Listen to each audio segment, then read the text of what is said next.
যারা যারা ধানের শহর দেখতে চান সুনামগঞ্জ আসেন। সুনামগঞ্জ হলো ধানের শহর। সুনামগঞ্জের মতো ধান আর কোনোখানো ফলাইতে পারে না।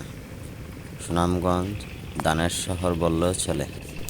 আমাদের হাওর এত বড়, কয়েক থানার সমান একটা হাওরই।